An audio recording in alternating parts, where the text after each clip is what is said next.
ये कहानी है उत्तर प्रदेश के एक गांव करोंडा की। करोंधा गांव में एक पुरानी हवेली थी, वीरान टूटी हुई, मगर सबसे खतरनाक वो आवाजें थीं जो हर रात हवेली से आती थी। लोग कहते थे वहां एक आत्मा भटक रही है, उसे कुछ अधूरा छोड़ना पड़ा है। नया लड़का उत्सुक और निडर आर्यन गांव आया था छुट्टियों में।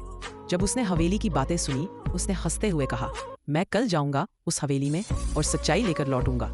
गांव वाले डरे, पर आर्यन नहीं रुका। भारी हवा, टूटी खिड़कियां, जंग लगे दरवाजे। अगली रात टॉर्च और बैग लेकर आर्यन हवेली पहुंचा। जैसे ही उसने दरवाजा खोला, हवा में सरसराहट और एक ठंडी लहर उसके शरीर से टकराई।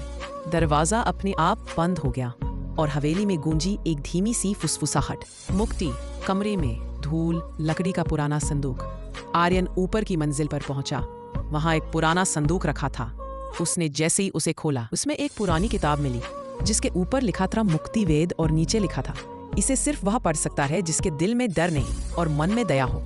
अचानक बत्ती गुल, हवा तेज, आत्मा प्रकट होती है। अचानक एक परछाई दीवार से बाहर निकली।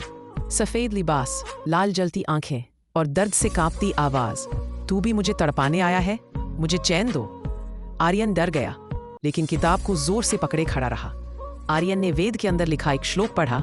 जैसे जैसे मंत्र की ध्वनि हवेली में गूंजी, आत्मा की आंखों में आंसू आ गए। उसका गुस्सा अब दर्द में बदल चुका। आहिस्ता आहिस्ता प्रकाश में बदलती है। उस आत्मा ने धीरे से कहा, सदियों बाद किसी ने मेरी पुकार सुनी, धन्यवाद। फिर उसका शरीर एक सुनहरी रोशनी में बदल गया और वह हवेली से बाहर आसमान की ओर उड़ गई।